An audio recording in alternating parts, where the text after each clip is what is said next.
the 5 guiding principles of our national life are: first, believe in God. Second, nationalism.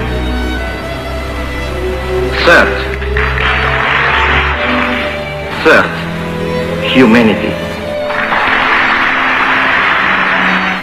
Fourth, democracy.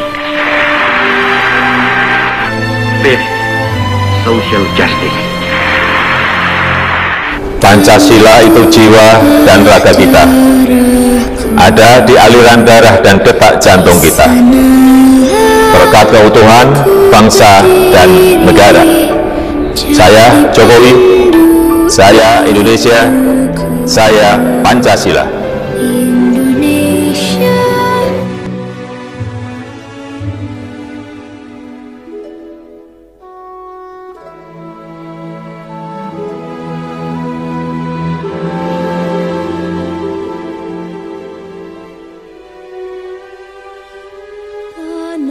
Airku tidak kulupakan,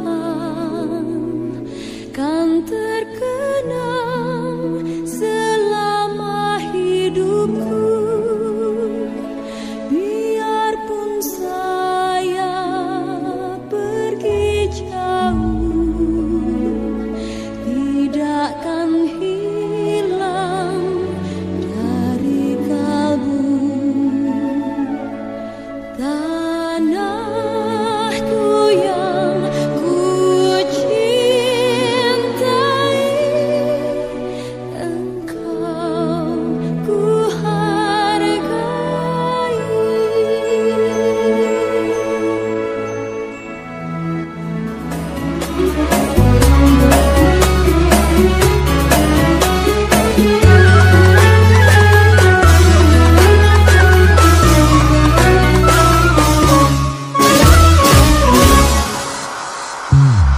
رقت عيناي شوقا ولطيبة ذرفت عشقا، فأتيت إلى حبيبي فاهدأ يا قلب ورفقا.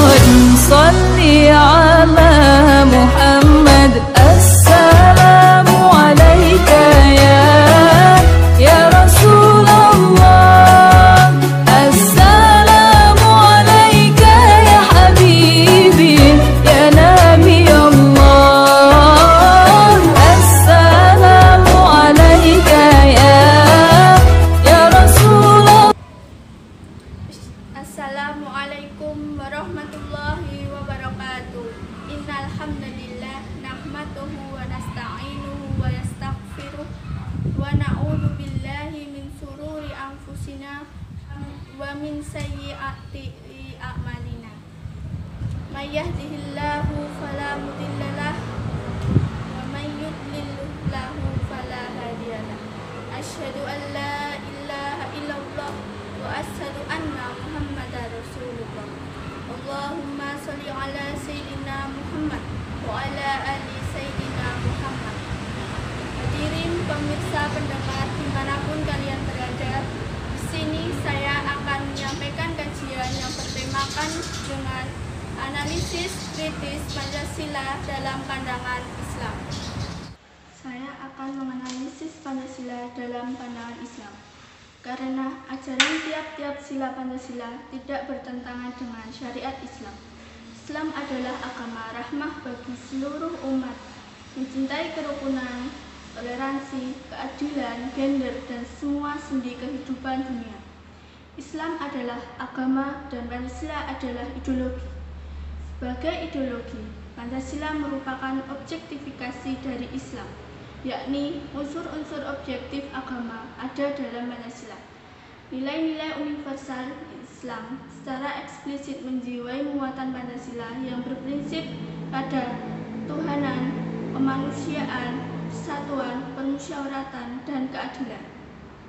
Berawal dari pembentukan BPUPKI beberapa bulan menjelang kemerdekaan, panitia ini dilantik pada tanggal 28 Mei 1945 dan mengadakan sidang pertama yang berlangsung antara tanggal 29 Mei sampai 1 Juni 1945. Masalah-masalah pokok yang dibicarakan dalam BPU PKI yaitu mengenai persoalan bentuk negara, batas negara, dasar filsafah negara, dan hal-hal lain yang berhubungan dengan pembuatan suatu konstitusi. Namun, ada hal menarik yang menjadi perdebatan antara kelompok nasionalis dan kelompok Islam, yaitu masalah dasar falsafah negara. Di satu sisi, kelompok pendukung dasar Islam dalam BPU PKI ingin melaksanakan seluruh isi syariah yang sudah ada tanpa reformulasi tuntas dengan menghubungkannya dengan ajaran etik Al-Quran. Di sisi lain, kelompok nasionalis menganggap bahwa agama merupakan unsur pribadi seseorang.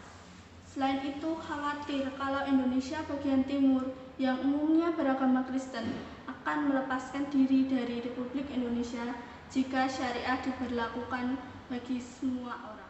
Akhirnya, sebuah kompromi politik dalam bentuk Piagam Jakarta pada tanggal 22 Juni 1945 dapat dicapai. Piagam Jakarta sebenarnya adalah sebuah preambul bagi konstitusi yang diajukan dalam sidang BPU PKI. Pada tanggal 18 Agustus 1945, akhirnya wakil-wakil umat Islam menyetujui usul penghapusan kalimat tersebut dari Pancasila dan batang tubuh UUD 45. Namun, pada sila pertama, kata ketuhanan diberi tambahan sehingga menjadi Tuhanan yang Maha Esa. Pengertian Pancasila sendiri diambil dari bahasa Sanskerta yang terdiri dari dua kata, yaitu panca dan sila. Panca berarti 5 dan sila berarti prinsip atau asas. Pancasila merupakan rumusan dan pedoman kehidupan berbangsa dan bernegara bagi seluruh rakyat Indonesia. Sebagaimana yang telah diketahui bahwa alasan Pancasila diberlakukan sebagai ideologi bangsa, yaitu demi persatuan semua pihak, persatuan seluruh penduduk Indonesia, sehingga Pancasila bukan merupakan ide sekuler, melainkan menyatukan antara kehidupan agama dengan kehidupan sosial bermasyarakat. Bahkan di setiap sila dalam Pancasila memiliki arti tersendiri yang sejalan dengan nilai-nilai Islam, atau Pancasila merupakan hasil manifestasi dari nilai-nilai Islam itu sendiri. Penjelasan mengenai kesamaan antara Pancasila dengan nilai-nilai Islam yang terkandung dalam Al-Quran. Yang pertama yaitu sila pertama yang berbunyi ketuhanan yang Maha Esa, merupakan sendi tauhid di dalam Islam.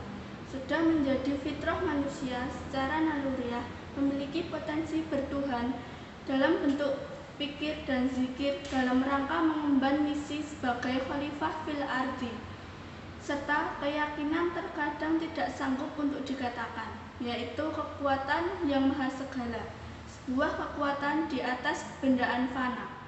Menurut Islam, dimensi keimanan terletak pada individu masing-masing. Hakikat tauhid di dalam Al-Quran sangat jelas termaktub dalam surat Al-Ikhlas ayat 1-4 yang berbunyi, Bismillahirrahmanirrahim, Qul huwallahu ahad, Allahu samad, lam yalid walam yulad walam yakul lahu kufuwan ahad. Yang artinya, katakanlah, dialah Allah yang Maha Esa. Allah adalah Tuhan yang kepadanya segala sesuatu bergantung. Dia tidak beranak dan tidak pula diperanakkan, dan tidak ada seorang pun setara dengan Dia. Surat ini meliputi dasar yang paling penting dari risalah Nabi Shallallahu Alaihi Wasallam, yaitu mentauhidkan Allah dan mensucikannya. Sangat jelas bahwa dalam Islam umat manusia harus mengakui adanya satu Tuhan yang diyakini dan disembah. Begitu pula dengan Pancasila yang menyatakan adanya ketuhanan yang satu juga. Meskipun berbeda agama, Allah tidak pernah memaksa hamba-Nya untuk menyembah padanya, karena kesadaran akan bertuhan merupakan fitrah. Islam juga sepenuhnya mendukung kehidupan demokrasi dalam bidang keagamaan, melalui proteksi atas hak asasi beragama atau kepercayaan, dan menjamin kebebasan menjalankan ajaran-ajaran agama atas kepercayaan masing-masing pengikutnya, yang juga sejalan dengan dasar negara Pancasila dan Undang-Undang Dasar 1945, khususnya pasal 29. Yang kedua yaitu sila kedua yang berbunyi kemanusiaan yang adil dan beradab, mencerminkan hubungan antara manusia dengan sesamanya atau hablum minannas. Apabila dalam hablum minallah kedudukan manusia sebagai hamba, maka dalam hablum minannas hubungan manusia dengan sesama manusia, dan berbeda dengan posisi khalifah fil ardi. Dalam sila ini berkaitan dengan syariah, yaitu termasuk ke dalam ibadah sosial yang mencakup bidang kemasyarakatan atau as-siyasah, yang dalam Islam didasarkan pada sikap saling menghormati. Dalam sila kedua, kemanusiaan yang adil dan beradab, terdapat dalam firman Allah dalam Quran Surat Al-Ma'idah ayat 8, yang artinya, hai orang-orang yang beriman, hendaklah kamu jadi orang yang selalu menegakkan kebenaran, karena Allah menjadi saksi dengan adil, dan janganlah sekali-sekali kebencianmu terhadap suatu kaum mendorong kamu untuk adil. Berlaku adillah, karena itu lebih dekat kepada takwa, dan bertakwalah kepada Allah, sesungguhnya Allah Maha mengetahui apa yang kamu kerjakan. Keadaban dan keadilan menurut Islam adalah bagian inti dari risalah atau ajaran. Islam adalah tradisi perdamaian dan harmoni. Harmoni adalah ta'aluf, yakni keakraban, kearifan, kerukunan, kemesraan, dan saling pengertian. Sila kedua Pancasila juga mengajarkan bagaimana untuk saling menjunjung tinggi nilai-nilai kemanusiaan dengan memperlakukan manusia secara adil dan jujur, sehingga akan melahirkan manusia yang beradab, sopan, santun, humanis, baik dalam tindakan maupun ucapan. Islam sebagai agama yang menjunjung tinggi egalitarianisme, yaitu konsep yang terbuka atas solidaritas dan ketergantungan sosial atau ta'awun. Islam mengakui hak semua manusia untuk hidup layak dalam hal kesehatan, pakaian, makanan, perumahan, serta usaha sosial yang diperlukan tanpa melihat perbedaan latar belakang. Hal ini menjadi spirit Islam dalam bertanggung jawab dan saling berkorban agar tercipta masyarakat yang saling berbagi, tolong-menolong, dan gotong royong. Yaitu sila ketiga yang berbunyi Persatuan Indonesia, mencerminkan ide ukhuwah insaniyah atau persaudaraan manusia dan ukhuwah Islamiyah bagi sesama umat Islam. Allah berfirman dalam Al-Quran Surat Ali Imran ayat 103 yang artinya, berpeganglah kamu semuanya kepada tali atau agama Allah, dan janganlah kamu bercerai-berai, dan ingatlah akan nikmat Allah padamu ketika kamu dahulu atau masa jahiliyah bermusuh-musuhan, maka Allah mempersatukan hatimu, lalu menjadikan kamu karena nikmat Allah orang-orang yang bersaudara, dan kamu telah berada di tepi jurang neraka, lalu Allah menyelamatkan kamu daripadanya.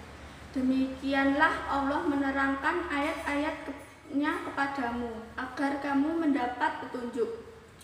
Sila Persatuan Indonesia pada prinsipnya menegaskan bahwa bangsa Indonesia merupakan negara kebangsaan Persatuan berarti menyiratkan arti adanya keragaman, bukan berarti pemaksaan persamaan, yaitu Bhinneka Tunggal Ika.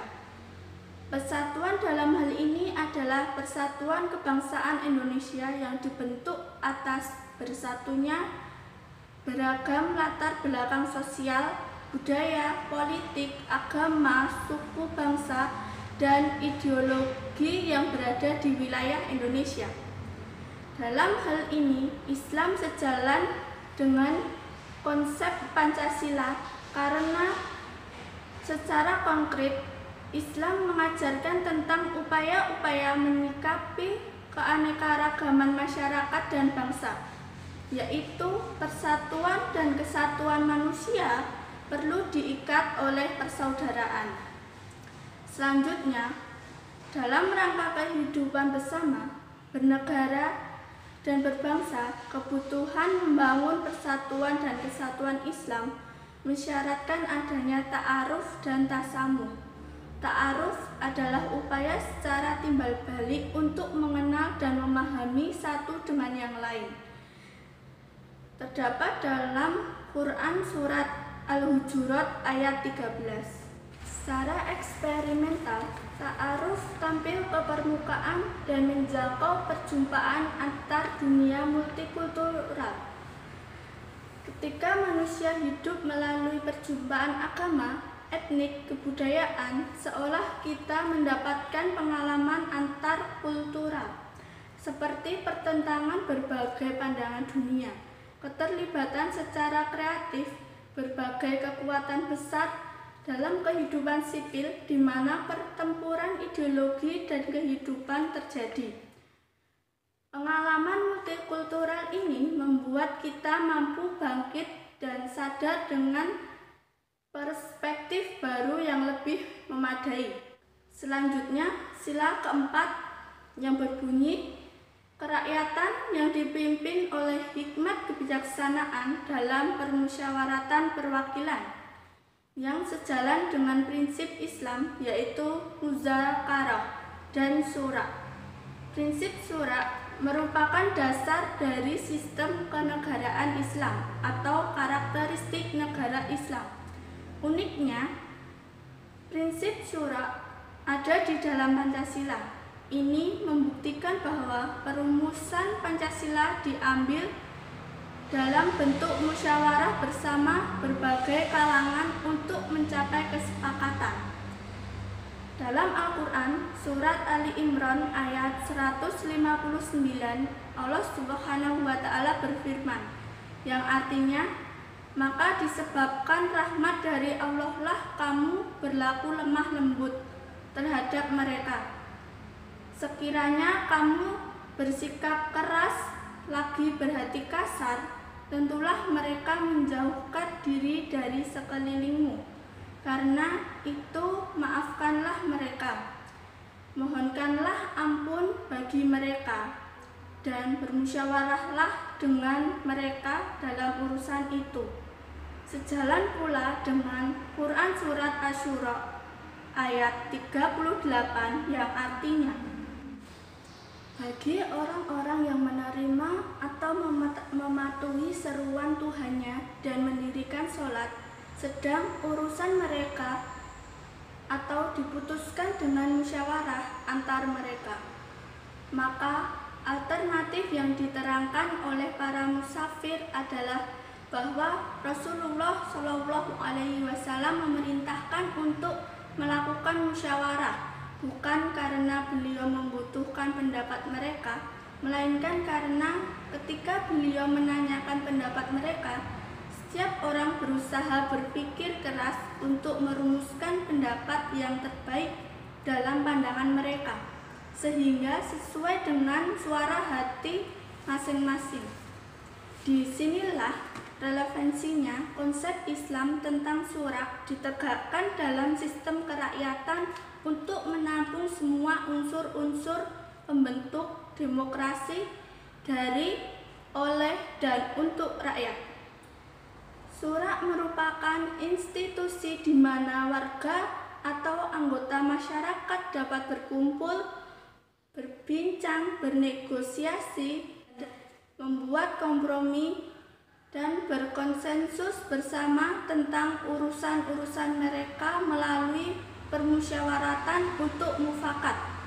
Jadi, syura sesungguhnya merupakan sarana deliberasi warga atau rakyat untuk memperjuangkan kepentingan umum. Yang selanjutnya yaitu sila kelima yang berbunyi keadilan sosial bagi seluruh rakyat Indonesia. Sejalan dengan prinsip keadilan dalam Islam, lebih spesifikasi lagi bahwa keadilan yang dimaksud yaitu dalam pemerataan rizki berupa zakat, infak, dan sedekah. Keadilan sosial berkaitan erat dengan maqasid al-syariah atau sasaran-sasaran syariat. Sedangkan maqasid al-syariah terdiri dari 3 aspek.